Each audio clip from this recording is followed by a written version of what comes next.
Welcome to the Best Business Podcast, the podcast for established marketers, entrepreneurs, and CEOs, the ones who want to join me in my mission to create 200 new multimillionaires who solve world problems with entrepreneurship. If that's you, then this podcast was created to give you access to the tools, training, strategies, and tactics you need to achieve multiple seven-figure profits as soon as possible. This world needs the best business you can build, so please get ready, open your mind, believe you can do this, and let's build a better world together for future generations. Hello everyone, thank you for joining us. My name is Daryl Urbanski, your host as always, and today we are joined by Arthur Tubman. Arthur is an expert in digital marketing and more specifically community building. He specializes in building communities on Facebook and currently has an authority website averaging over 1 million visitors per day, all visits from the 10 plus million person audiences he's built on Facebook. Arthur started as an entrepreneur at the ripe age of 19 while in the grip of a terrible addiction to drugs. In 2009, he launched a tech startup called Free Blog Factory, which was part of a web-based reality show featured on the front page of Orange County Register. He worked with celebrity talent like Hulk Hogan and Alfonso Ribeiro and big companies to create more conversions in their businesses. And now he is currently the founder of D4Y Brand Builder Inc. I've asked Arthur to join us today because building communities and integrating your business with communities around you is one of the most critical skills I think we all need to know. So Arthur, thank you so much for joining us, my friend. How are you doing? I'm doing awesome. Thanks for having me. Excited to be here. Yeah, I'm excited to be here too. Now we touched on a little bit of obviously some highlights of what you've accomplished and celebrities you've rubbed elbows with and even some challenges you had to overcome. But how did you get started? How did you even get into this? Like digital marketing and that? Do you come from a long line of entrepreneurs or? Actually, no. I think I'm pretty much like the first in my family line as far as entrepreneurs go. I definitely consider my dad kind of a pioneer or entrepreneur, like in his own right, not so much in business, but just as far as like being a rebel and stepping out of his comfort zone and doing something different than what everybody else was telling him to do. And what I mean by that is my family was living in communist Russia and my dad wanted to escape that landscape and move to America so my sister and I could have a better life. And his whole family was against him. He applied to leave in 1974. He was granted permission in 1989. So 15 long, hard years of fighting the government and every single organization you can think of in that country to be able to leave safely with his entire family. And I look at that as, someone that has that type of spirit, that pioneer, the entrepreneur type spirit, whether, it's in business or the personal life. I think it's where I get a lot of, my habits and my instincts and a lot of the qualities that I have as an entrepreneur. I think I get it from my dad. It's awesome. So now, what were some of the biggest challenges you got? You mentioned one, the drug addiction. That's not an easy thing to overcome. But what were some of the biggest challenges in general you faced in your business career and having to figure it all out? I think in the beginning, it was, just getting kind of hung up on the skill sets that I have to learn and trying to be everything, trying to wear every single hat in my own business. And over time, just realizing that there's a lot of key components in running a business, especially a digital marketing agency or really any type of venture that you go out to do. There's some key people that you want to surround yourself with. And you just have to realize that you don't have to be the one wearing every single hat. If there's, parts of the business that you're probably not good at or you're weak at or you don't want to do, there's a high probability you'll never do it. And those parts of your business are going to suffer. Some of the key components, that I'm talking about is like, I don't like design. And so I hired a good designer. I don't like to deal with the finances. So I have a CFO. I don't like to deal with all the operations in the business. And so I hired a COO, operations officer in my company. And, that way I get to really focus on the vision. I get to focus on the strategy. I get to focus on the creativity in driving and scaling the business. And, you asked me about how I got into online marketing, and I got into online marketing really just out of necessity. When I first started as an entrepreneur, I was running a painting company. I got introduced to it by a good friend of mine. During the summer, it was a way to make more money than working as like a camp counselor or Burger King or something else. And it was my first exposure to entrepreneurship. But back then, my marketing consisted of putting out roadside signs, doing flyers, knocking on doors. And as I progressed in my career and started to do different things, whether it was in the finance world, in the real estate world, it was more the same when it came to marketing. And at a certain point, I started to really kind of burn out. I'm kind of an introvert in general. And so for me to go to a networking event, or for me to, speak at a chamber of commerce, or for me to, do some of these things that kind of take me outside my comfort zone, it was tough. And online marketing was an avenue to be able to, interact and contact a lot more people and kind of, be myself behind the veil to begin with, and then kind of start to reveal myself as I got better with it. So I got into it out of complete necessity. I needed more leads in my business. I needed more traffic. And after a little bit of nudging from a couple of friends, I finally got into Twitter and Facebook and just kind of started learning the ropes and just completely self-taught myself through, the school of internet marketing, so to speak, through seminars and workshops and coaches and mentors, and got good at it over time. Right.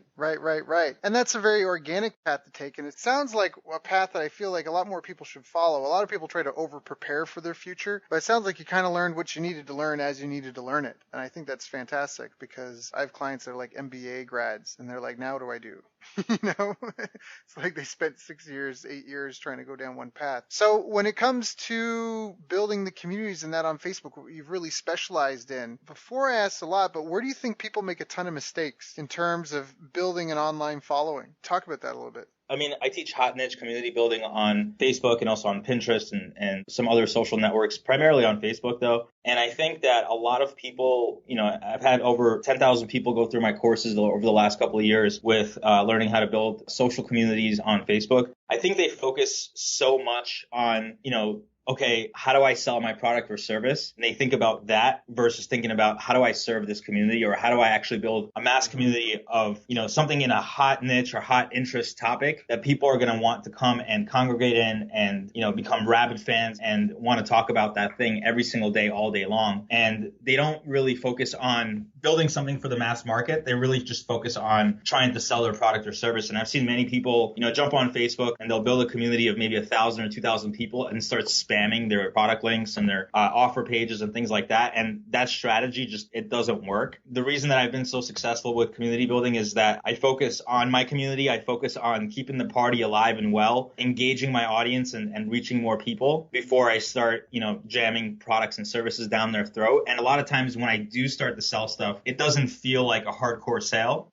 They're kind of asking for it. They're like, hey, so what is this thing that you use in your videos? Or, hey, what is that thing that you were talking about in this post when we were debating this topic? They kind of want to buy whatever it is that you're selling, and they start to ask for it over time. And I think the biggest mistake people make is that they focus on monetization first, when really monetization, I'm not saying it comes last, but it comes after you've built a rabid community that's hanging on every single word that you put out there. So there's a lot in that I want to break down. And anybody who's listening to this, hopefully you got a pen and a paper, because this is probably going to be a fantastic interview. Just in terms of, again, there's some really key leverage points in your business and being able to have a community like what you're talking about. And you've used some great buzzwords in there. I mean, all a company is a group of people who solve the pain point or solve a problem suffered by another group of people. That's all. A company is just a group of people solving the problem suffered by another group of people with a product or a service. That's simply it. So when you say like a hot niche, how do you define a hot, like that's such a good buzzword, but how do you define a hot niche? Well, I'm going to give you and your community my 3 criteria for picking a hot niche, and then I'll give you a couple examples of what hot niches are. So there's 3 primary criteria that I follow, and I found throughout the years of doing this that every single time I've broken my own rules or have stuck to 2 out of the 3 or 1 of the 3, my community has flopped and not worked as well as I thought it was when I first came up with the idea for it. So number 1 is it's got to be something that's an irrational passion. And the best way for me to paint that picture is, are you familiar with an event called Comic-Con? Yes. Okay.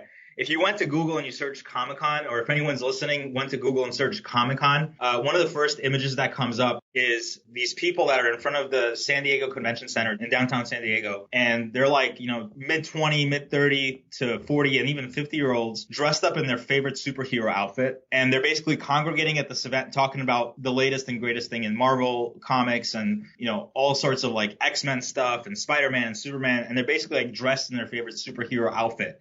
Right. And I don't think I could give a better example than that of showcasing irrational passion. Right. Something to the point where people would travel literally all around the world to this event, meet with their friends that they kind of know physically, and dress up in their favorite superhero outfit and walk around like that for like 3 days. Right. So number one, it's got to be rational passion, right? And again, that could be, superheroes. It could be, health and fitness. It could be biohacking. It could be pets. It could be, culture and gaming and art and all sorts of stuff like that, right? That people are rationally passionate about. They're collectors. They love it. They'll buy everything under the sun as it relates to that topic. And they'll go to every event that's available.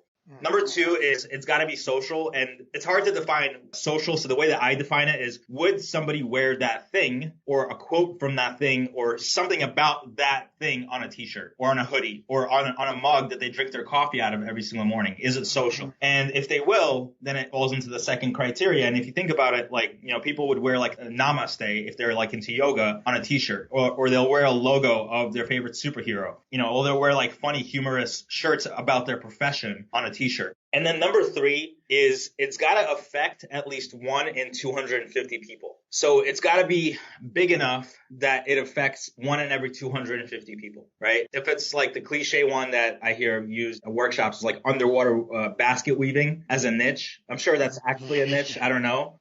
But it's too small. It doesn't affect 1 in 250. Right. But the graphic that I think about that I found on Google recently is in 1988, 1 out of every 2 households owned a pet. And as of 2017, 2 out of 3 households own a pet. And that's at least 1 in 250. It's actually 2 out of 3. Yeah. So it affects a lot of people. And so that's why dog breeds or specific dog breeds work really, really well as a hot niche. And so all 3 of those criteria have to be met for it to qualify to be a hot niche, at least in my book, or at least from what I found. And, personally, I have communities of, over 10 million. And between my clients, my students, and everyone that I've taught throughout the years, we crossed 30 million last week, as far as we can count, with all the different communities that we've built over the last couple of years. And it includes everything from the music niche, politics, entertainment, decades, and shows, and health verticals, and working out, and CrossFit, virtually everything that falls into those criteria that I just named.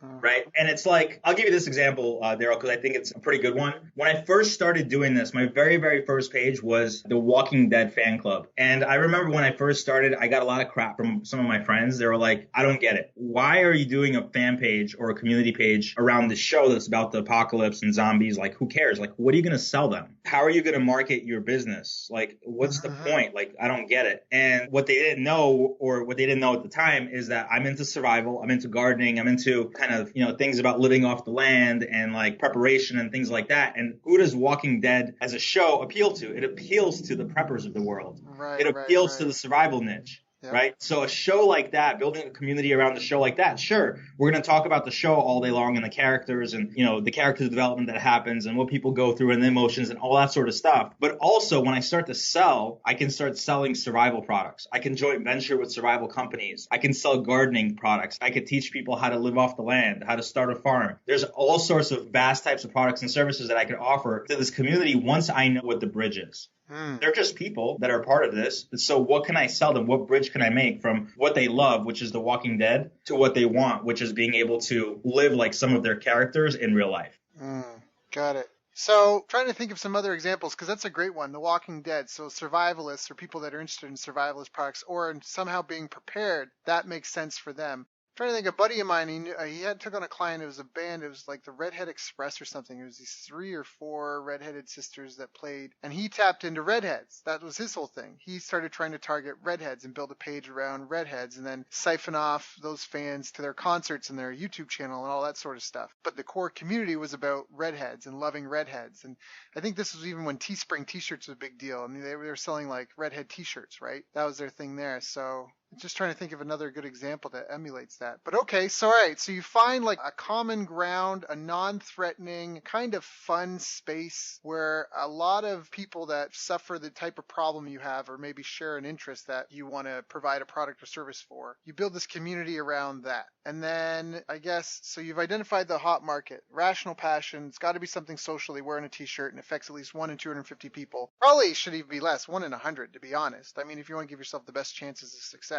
So then at that point, when you say you build the bridge, how do you build that bridge? I mean, the 2 most important things, and this is partially for the audience, but everybody wants to talk about copywriting and fancy marketing techniques and that, but really a lot of marketing comes down to 2 things, the audience, the list, and the offer. and that's it. If you got a terrible offer, it doesn't matter who you put it in front of, unless, like you say, it's like, it's a Michael Jordan fan and it's a Michael Jordan toothbrush. They'll buy anything that's related to that topic. Or you have to have a fantastic offer, but it's got to be the right list. You could be the best chef in the world, but if you're offering your food to people who are leaving an all-you-can-eat buffet, they'll be like, man, it looks great, but I'm full. So it's finding that delicate dance between the two. And so I love the emphasis on building the community and being a part of that. I want to help anyone that's struggling in building their community. What would you suggest if you were trying to troubleshoot, or what's the process you go through when you've got someone and, they obviously have some sort of assets in place? How do you troubleshoot the community? Or, you know what I mean? Like when you start with a client, do you start from scratch? Do you take a look at what they're already doing and try to pull the strings together? A lot of the people that we've worked with, they don't build the community. They're focused on building their brand page and getting their product out there. Right. It's a bold move in marketing because a lot of times people don't know your brand. You might have 100, 200, maybe 1,000 true fans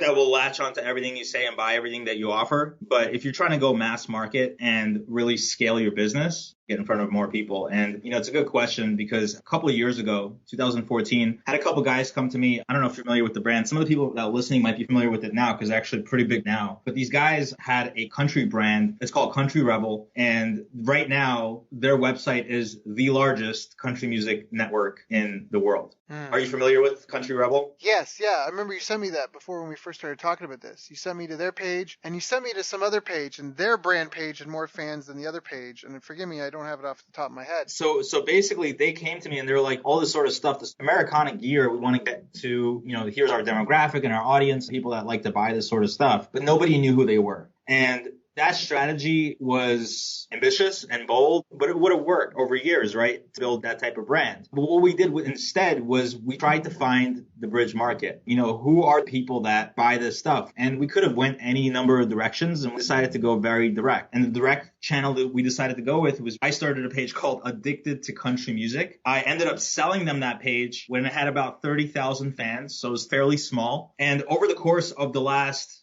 3 years, that page has grown to close to 4 million fans. And so they've built this massive community of people that are into country music. Well, about 1 million fans into this campaign, we started cross-promoting their brand. We started exposing Country Rebel. We started creating the bridge of Country Rebel is this place that you want to go to read the latest news on your favorite country musicians. And you want to read the latest news on what's happening in the scene. And you could learn about the latest products that are coming out that are trending. And they started driving traffic from their Addicted to Country Music fan page over to countryrebel.com and starting to cross-promote their brand page through there. And just last month, I was looking at the brand page, and the brand page has now surpassed 6.5 million fans. So the brand page has far surpassed what the community page has been able to do, and it's because they focused on the community first. Right. They focused on creating that bridge first. And that's a very direct example, right? Yep. There's some other verticals that it's not super easy to come up with that bridge because they're not super attractive or super sexy, if I could say that, for Facebook. Like, for example, if somebody's selling financial services or, trying to get people to diversify their portfolios, talking about financial stuff isn't really cool on Facebook. People don't wake up and they're like, oh man, I can't wait to find out which is the greatest and latest investment that I can get into. And let me go on Facebook and find out. No, they go to their favorite website like CNBC or whatever site, they read Wall Street Journal to find out what's the best thing that they can invest in. But what is the community that attracts those types of people? And so you have to be able to kind of step back and look at what are those people into or what do those people want to do more of? And so some of the ideas that come to mind just completely on the fly thinking about it is, well, a lot of those people are into golfing. A lot of those people are into sailing. They're into luxury watches. They're into going on vacation and travel. So why not build a mass community for people that are into that and target the demographic that you want, maybe 45 plus males that have careers that are into investing that would love to golf more, or that would love to buy, more watches for their collection, or that would love to travel more often to their favorite locations where we can display on a community page all these different exotic resorts and islands and trips that they can take, or sailing, or anything of that nature that appeals to that audience. Does that kind of make sense? Where it's indirect, Yep. But we can still make the bridge for hey, you want to golf more? Well, one of the ways that you can golf more is by investing and diversifying your portfolio better. Right.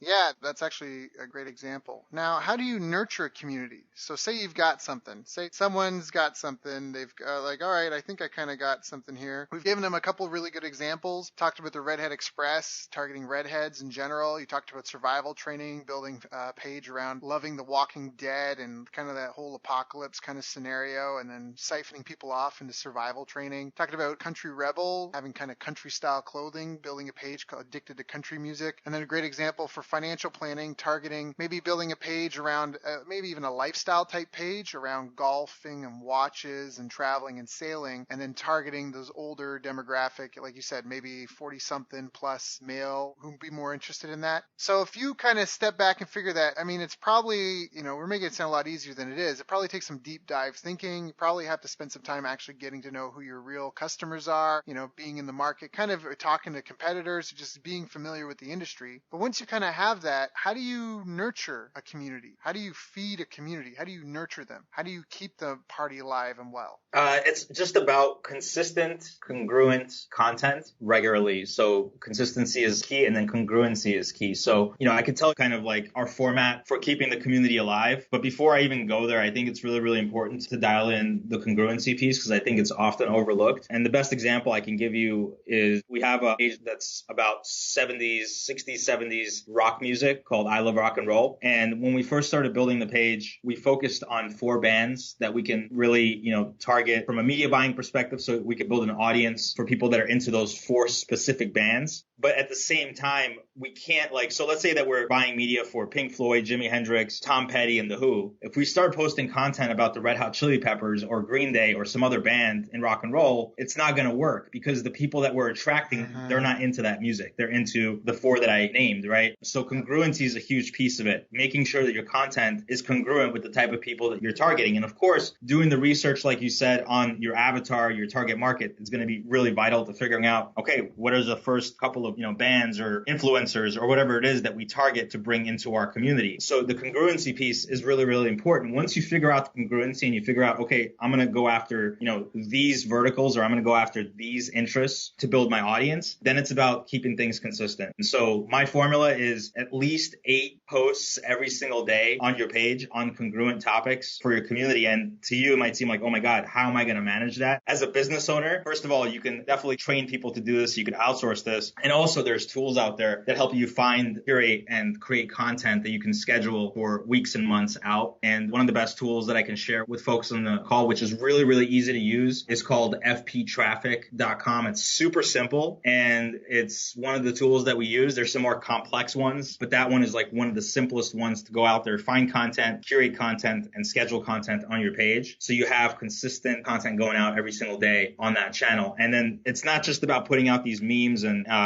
images and videos, but it's also about engaging your audience, asking them questions, surveying them, running giveaways and contests so you can build your list and nurture them with email and messenger and a lot of the other fun tools that exist on Facebook, and keep the community engaged week and month after month. And a lot of the pages that we run, Daryl, quickly, I hear like the average on Facebook as far as engagement is about 8%, and our engagement is about 100% on a weekly basis. So if we have 100,000 fans, we'll have 100,000 engagements every single week, meaning likes, comments, and shares, for anyone not familiar with the term. And so we're keeping our fans engaged by asking them relevant questions, asking them to get involved in the conversation, and really creating a two-way interaction, right? It's not just like one-way marketing where, you put an ad in the yellow pages or in a newspaper or wherever, and you're like, hoping that someone's going to bite on your ad. It's like putting content in front of them they could actually talk back to and comment and debate and have a conversation with. Right. Yeah, I love that. And I think Facebook is probably one of the best social media platforms for creating two-way conversations like that, as you mentioned. So those are some great tips. Again, if people aren't writing this down, you probably want to get a pen. Really want to consider listening to this interview a couple of times over. So we talked about finding an audience and growing a community around it, something that's going to feed your business at some point. We talked about how to identify a hot market. We talked about how to nurture a community. Now, how do you monetize? How do you monetize that? Say you've built a community, you've got a YouTube channel, or even me, I got a podcast, or you've got a Facebook page, or you've got a Pinterest following, or you've got an email newsletter list, and you've got people that are getting this content on a regular basis. How do you then segue into the monetization? Good question. It's actually a good segue from what we just talked about, because getting to monetization starts with engagement. And I have a series of milestones to kind of get people to that point. And so my milestones are, for the first 5,000 fans, you're not doing anything except building the party. You're creating the party, you're creating the reach, you're creating the engagement. Probably not going to be that massive. You're just kind of figuring out who your audience is. Once you get to about 6,000 fans, to about 10,000 fans, you're going to start doing a lot of that polling and surveying and talking to your audience and kind of figuring out what they want more of. And when you get to about 20,000 is when we start doing lead generation through both email lead generation and also messenger lead generation, getting people on your messenger list on Facebook and also getting people on your email list, on your CRM, whatever you use, whether it's Aweber, Infusionsoft, GetResponse, there's tons of these CRMs out there that you can use to build your list. And so, there's a couple different ways to kind of segue into monetization. And one of the ways that we really like to do it early on is through giveaways. And so, I'll give you an example of actually a live example that we're doing right now as we speak. We're doing a giveaway on one of our pages called Addicted to Grilling. And it's for the grilling community. The business owner sells vendor carts and he sells education for people wanting to become vendors. And one of the things that we're doing for the audience is we're polling them over the next couple of days on the type of grill that they love. So we're just creating frequency on the page. We're creating engagement and conversation. And then on Friday and Saturday, we're actually picking up the grill, bringing it to the person's house, and we're doing a Facebook Live where we're going to be talking about it and showing it off and showing people what they're going to get and how exciting it is and give them a chance to actually win this thing. And the point of it, we're not going to make money on it, but what we are going to make is we're going to build a giant list of people that want to be able to win. Once we have them on our list, well, the sky's the limit, because you can start nurturing those people. You can start engaging through copywriting and through email copywriting rather, and, bringing them into your, engagement sequence or indoctrination sequence and, talking to them on that level. At the same time, one of the really good ways to start really monetizing your audience is introducing an avatar or introducing an attractive character on the page, right? So actually having a person on your team or you yourself building the community coming out and saying like, hey, I'm the person behind this because I love this and I want to be able to communicate with you guys and talk to you guys and find out what you want more of so I can share it with you and give it to you and serve you. It's one of the ways that we found works remarkably well, especially with Facebook Live as popular as it is and Facebook giving a lot more clout to people creating live video. We have several pages that, where we have an attractive character we've created where the person's going live with the audience every Tuesday and Thursday, every Monday, Wednesday, and Friday, or whatever it might be, and connecting with the audience, presenting them with the product service or offering that they want them to take, right? But it really all starts with, lead generation, maybe giving people a free report, an infographic, a recipe book, whatever it is as it relates to their business.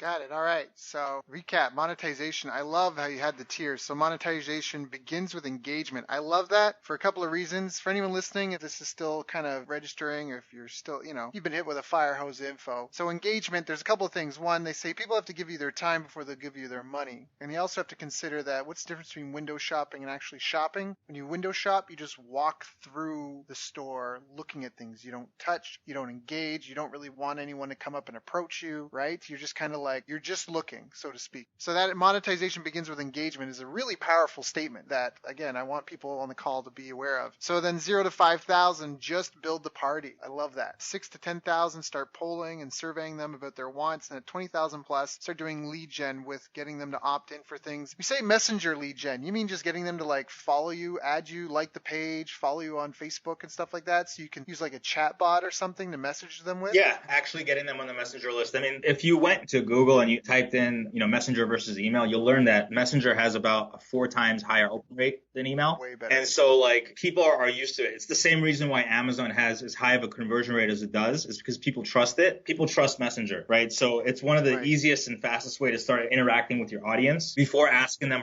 for their email. Facebook already has their email. But how do you communicate and I fully agree with you, and I've noticed that for a long time now, like Facebook traffic is way hotter than email list traffic. Email isn't dead. Email is still around, and you can take your email list and you can import it to Facebook, you can import it to Twitter, you can import it to all these places, you can upload it to Facebook ads, you can upload it to Google AdWords now and Target ads. You can do that with an email address, but you can't take your Facebook followers with you somewhere. So that's something that, I fully respect. But at the same time, if you're playing within the rules, why not party where the party's going, and siphon people off? So I agree with that. Obviously, you know exactly what you're doing. How do you message people en masse though with Messenger? There's plenty of tools out there called chatbots. And there's two that I personally recommend. One is called ManyChat, and that one's really good for anyone that wants something that's completely out of the box. Click button, really easy to use, figure out. You could broadcast people, you could segment people by tags. So, let's say you did a campaign where you're running a Facebook Live and you're saying like, hey, everybody that wants to receive this free guide, say yes in the comments and we'll send it to you. When they say yes in the comments, you tag them for that post and you make sure they're part of the segmented list of people interested in that free guide. You could also segment people by age and demographic and gender and all sorts of stuff. And you could actually send the broadcast message to segments of your list or to your entire list using ManyChat. The second tool is a little bit more robust and has a little bit of a learning curve, but it's my personal favorite, and it's called ChatFuel, and it's 100% free to use, and you can broadcast to your entire messenger list on Facebook. The only thing is it's just like email, right? People have to opt in. They have to raise their hand and say, yes, I want this communication. And as soon as they do, then it's, game on. You could start broadcasting out to them and sending them emails or messages. Right. Okay, cool. Very cool. So we had ManyChat and ChatFuel. Those are the two. ManyChat is out of the box solution. ChatFuel is free, it sounds like, but it might be a bit more in depth. But it sounds like they're both awesome tools. Chatbots are fantastic. This is part of where people here, you get to leverage technology. That's the other thing. Again, there's no magic room. Arthur, we're not going to hang up the call, and you're not going to be like, all right, Daryl, now that we got that out of the way, let me tell you the real secrets. Are there any other, right? Is that going to happen, or is this the real deal right here? It really is. This, personally, I very much dislike the word secret because I get that a lot. I get people like, okay, Arthur, I got the basic stuff, but can you just tell me can you just tell me the advanced secret? What's the real secret? And I'm like, there is no secret. The secret's hard work, right? And it's really funny that you mentioned that because a couple of years ago, I wrote a book or an ebook called The 4 Habits of Success. And the point there is that I don't believe that success is necessarily even about skill sets. I think you could learn skill sets over time. But if you don't have the proper habits, then those skill sets don't matter. If you don't know how to manage your time, it's going to be hard to implement anything that you learn. If you don't know how to manage your money, you can make a bunch of it, but then spend it all and not have anything to move your business forward. If you're not constantly educating yourself and doing personal development, then you're not growing. And if you don't have mentors to help you along the way, then where are you headed, right? So I feel like habits are super important and often overlooked. And I feel like you can learn the skill set, but you better have some really powerful habits in order to implement everything that you're learning as far as skills go.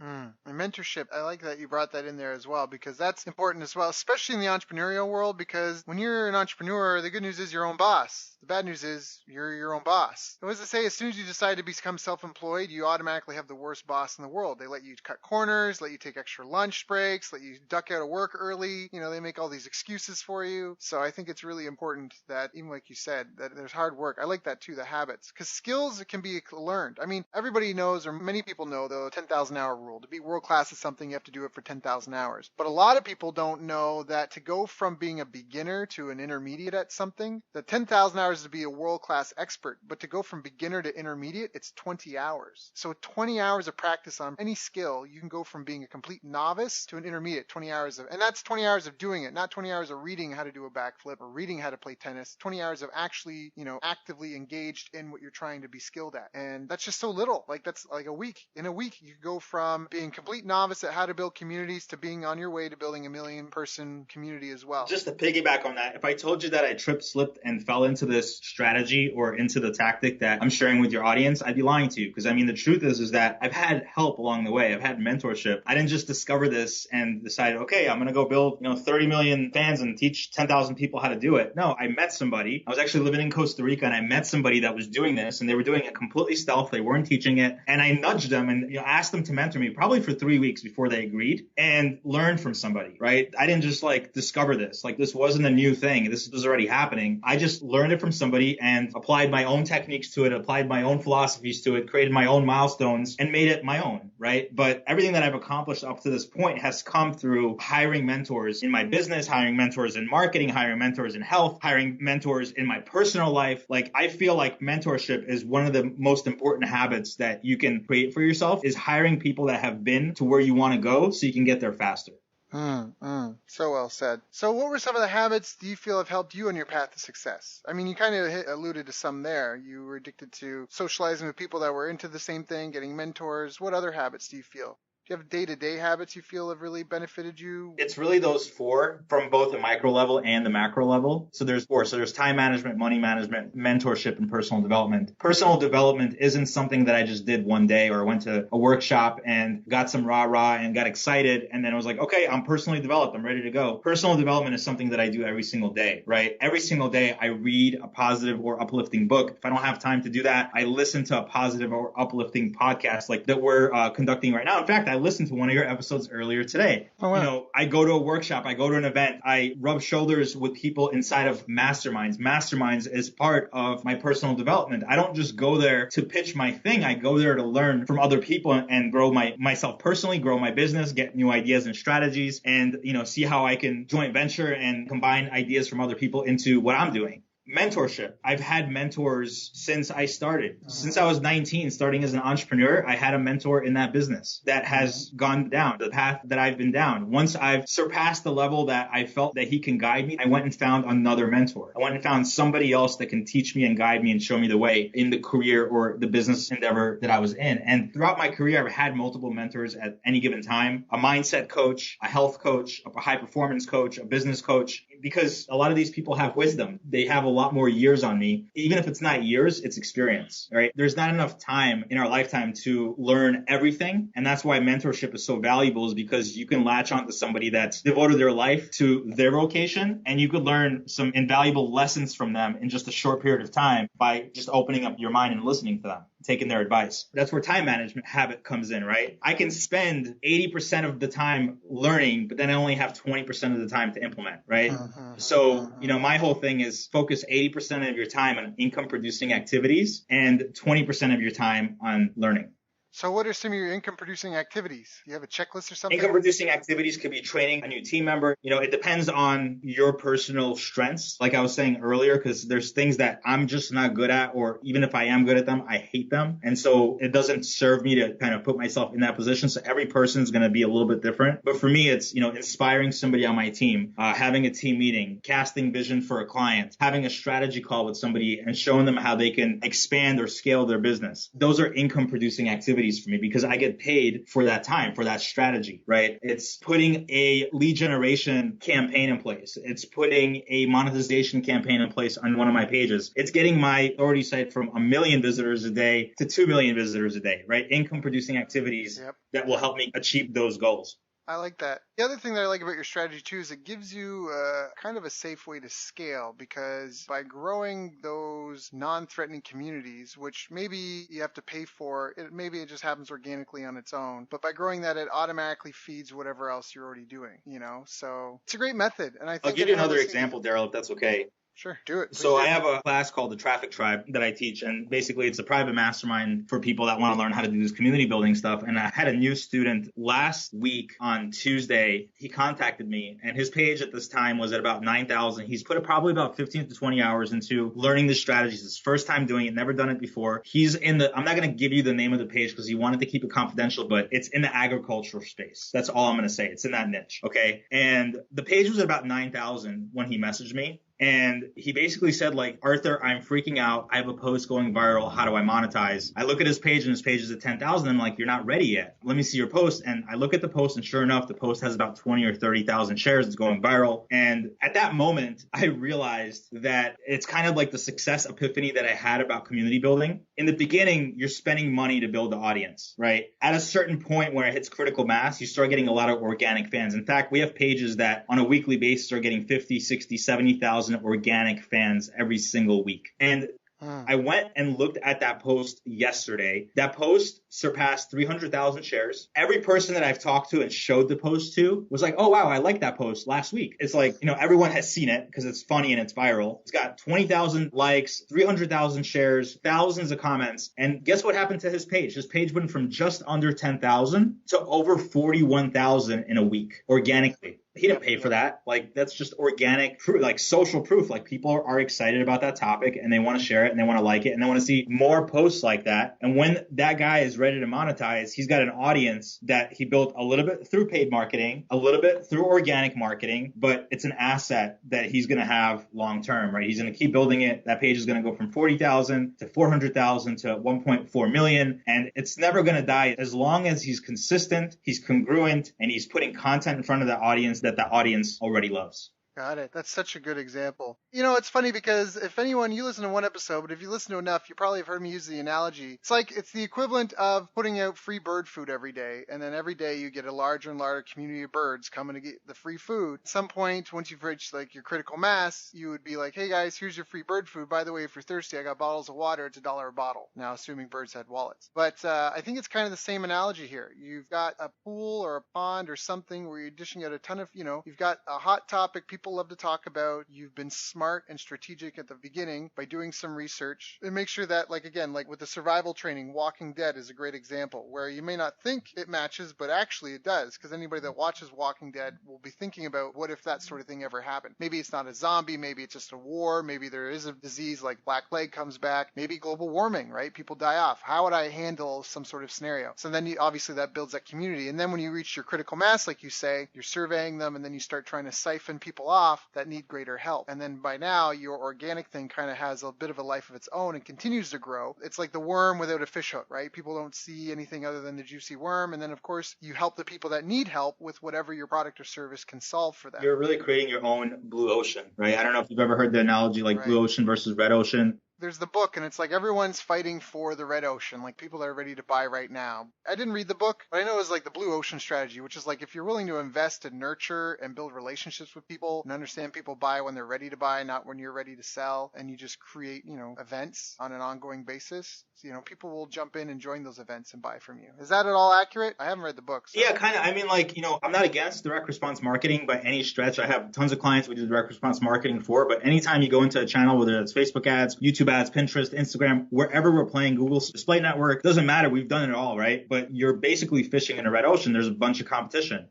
When you build these communities, you're creating your own blue ocean. Your competitor can't come into your community page and say, okay, I'm going to market here now. It doesn't work like that. It's your blue ocean. And Facebook's not going to come in and be like, hey, you know what? We really hate that you're giving people this valuable content from now on. Just spam them with a bunch of links, show them a bunch of animated images, and make sure you're selling a bunch of stuff all the time. They're never going to say that. That's not like what they're built on. They're built on giving their users a good user experience. And by building the communities the right way, you're doing that. You're giving them valuable content that they can consume. And you're essentially creating your own blue ocean that will never go red unless you make it red. And the only way you're going to make it red is if you start doing the thing that I just suggested Facebook will never want you to do. Right. Now, I have a question because I hinted at this before. And first of all, if people are resonating with this, where should they go to find out more information? Is it all right if I share like a free gift with them?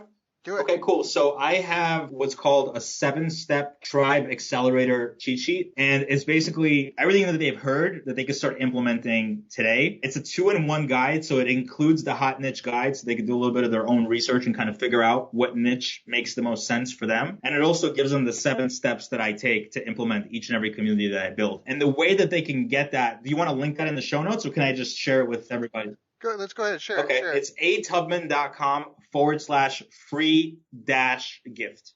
So that's atubman.com/free-gift. So free minus gift. And you go there, you'll see a page. Yep. And you can just sign up and get the 7-step tribe accelerator cheat sheet. Pretty handy. Great. Perfect. Please go get that. If any of this has resonated, I definitely think that's an important topic that every business needs to know. I mean, the business graveyard is littered with world-class quality products and services that nobody knew about. And so being able to find that starving crowd that will be growing and attract more hungry people. It's almost like when you're a kid or whether you still go clubbing now, often people go look to see which lineup is bigger. I know when I was 19, I did security. We would sometimes on purpose let the line build up. Place is empty inside. We're letting the line build up because that's where people are going to choose where to go. And so you can reach a critical mass. I mean, that's all a business is a group of people providing a product or service to solve the problem of another group of people. And so building a community for that other group of people that you're going to serve is a huge, huge, huge thing to be able to learn and continually learn and evolve with. But now, Arthur, I do have a bit of a question. And have you had any issues? Because I got off the Facebook page building bandwagon years ago when I did it with a client, and we went from 30,000 to 300,000 fans. And then January 1st, 2014, Facebook said, if you want to reach your fans, you have to boost your post. And that's what got me off of that, because we'd spent a ton of time, energy, and money building that sort of thing. And beginning of the year, we went from getting 2 million impressions a week to getting like 300,000. And then Facebook wanted us to boost our posts. And that kind of went its course, and I don't know where things have landed now, but obviously you're doing fine. It hasn't bothered you at all. So I don't know if you could speak to that at all, because, you know, we were doing something similar. We were posting a few times a day. Sorry, I know I'm like putting you on the spot, but we were posting a few times a day doing that. We built it. It was doing great. But then we had that issue. And have you had that issue? Have you troubleshooted that issue? Do you have any insights or recommendations for anyone that's worried about that sort of thing happening to them? Yeah, I actually did run into that issue, and I remember that being an issue in 2014.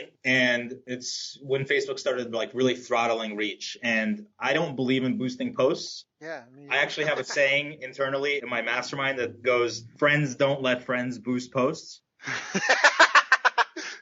Look, I'm not against page post engagement ads and, you know, creating a little bit of paid marketing behind a post that's going viral, just against using the boosting feature just because it's got a pretty sizable tax on it that I don't like seeing anybody have to experience. But the way that we got around the reach issue is we started focusing really, really strongly on what I now call the Congruency Doctrine, and really giving our audience the user experience they first came there for, and not over diversifying our page, right? So if we know that they respond to a certain type of joke or a certain type of meme or a certain character more than the other character or a certain type of story, or they like to talk about a certain topic, we're going to give them more of that. And so if I see that a page reach has gone down, and it happens from week to week, then I have a whole folder for each one of my pages of all of the magic posts, as I call them, that I know that I can put up and in 10 minutes get 1,000 shares or 1,000 likes or 1,000 comments, depending on the type of engagement post that it is. I will pull that out of my safe. I'll pull that out of my library, and I'll post it to that page to get people back to where they were. And that's, being rabid and engaging and loving the thing that they originally came there for. Got it. So it really comes down, Daryl, to congruency and consistency. And I experienced that when it first happened. And the reality is that algorithms are going to change. And I think that the Facebook algorithm has changed, it feels now like it changes like every 2 to 3 weeks. And it just comes down to, reading the news, adapting to it, making changes and making adjustments, but remembering that you still have to kind of stick to the basics of what the platform is and what Facebook's ultimately trying to do. And that's give their users a good user experience. Yep. I love it. And I think that's a very great answer. And I apologize because that was totally unscripted. And I mean, for people listening, we don't necessarily script the podcast at all. We've got some questions we sometimes use, but it was because it was something I didn't know if you'd have an answer for or not. And it is a big problem a lot of people face. But I think you're totally right. And I think this kind of goes back to what I remember hearing. I mean, I've been in the internet marketing world for a while. And I remember in the early days, people talking about Google and like search engines and, and the Hummingbird release and the Penguin and all these things. And the reality is that these services aren't going to slap you or punish you for delivering relevant, timely, interesting stuff people want. To people that want it. Now, will they slap you for pushing stuff that's relevant, timely, and interesting to people who aren't interested on that topic? Yes, right? They're going to slap you for pushing things that aren't timely, aren't interesting? Then yes, of course. And so I think that's probably the best way, like you say, to focus on congruency more. And I loved how you mentioned that you got a little portfolio of swipe posts or magic files. I have one. I'll share one with you after the call. It's a post that I shared. This is back in the day. It got shared. Now, it wasn't like hundreds of millions, but for me, on my little, my newly formed Facebook account, I got 1,000 shares, and it's something I actually look at on a regular basis. I'll send that to you. Maybe it's helpful or not, but I think what you've shared with us today is extremely invaluable. I think everyone listening to this call probably wants to listen to the call to a couple of times. They also probably want to go check out atubman.com/free-gift. That's free-gift. Go check out the 7-Step Tribe Accelerator cheat sheet. Arthur, is there anything that I didn't ask you that I should have asked you? I think that we had a really good call, and I think that at the end of the day, you could learn this strategy and you could be like, okay, this is cool. I could see myself doing it. You just have to take massive action if you're going to build something like this, if you're going to build a community, you're going to build an asset. And, like you just mentioned, you're not going to get slapped for doing something white hat, something that people want. So, download this Tribe Accelerator cheat sheet that I'm sharing with you. Start doing some research. Feel free to reach out to me personally on Facebook. I'll take questions from people here and there and kind of help and guide you along the way. And if you show me that you're an action taker and you're willing to take massive, consistent action, you're going to have success with this strategy. So I encourage everybody to kind of, dive in, see if it's something that would work for their business. And if you think it would, I'd love to chat with you at some point and steer you in the right direction. That's awesome. Arthur, thank you so much for joining us today. I know I really enjoyed this call. I took a bunch of notes. I know our listeners will as well. I get people reaching out to me on a regular basis, and I know this is going to be one of the good ones. So thank you so much for sharing us. I know you've got millions of people that you could have been tending to, but you came to help tend to my community instead. So thanks, man. I appreciate you for that, and I know you're doing good work, so thank you. Thanks for having me. I really appreciate it. You've reached the end of our interview. Now, first, let me thank you for listening. I appreciate and respect you more than you'll ever know. And now I'd like to ask you a couple of questions. First, what 3 lessons did you just learn? What 3 aha moments just jumped out at you? Second, what can you implement for yourself and your business in the next 24 hours? Third, what can you give to someone else to help you with, or give to them to just do it for you? Whatever it is, remember, taking action is the secret sauce to results. Now, if you think this interview would be helpful for a friend, please give them a link to it. It'll help them and it'll help me too. I'd also like to invite you to help me find out more about the challenges you're facing, your dreams, your goals, and how I can help you overcome what's holding you back. We both do better when we know better, and your success is my success. So please reach out and interact. You can visit our website, bestbusinesscoach.ca for Canada or California, where I'm from and where I'm living. You're welcome to also try out one of our paid programs. You can find us on YouTube, Facebook, and pretty much every other social media channel you can think of. You should also subscribe to the podcast, and if you're enjoying them, please leave us a nice review. It really helps. That's all for now. Once again, thank you. Take care of yourself, and remember, the world needs the best business you can build. And I believe in you. So look, I was privileged enough to sit in the room the other day and listen to Daryl present.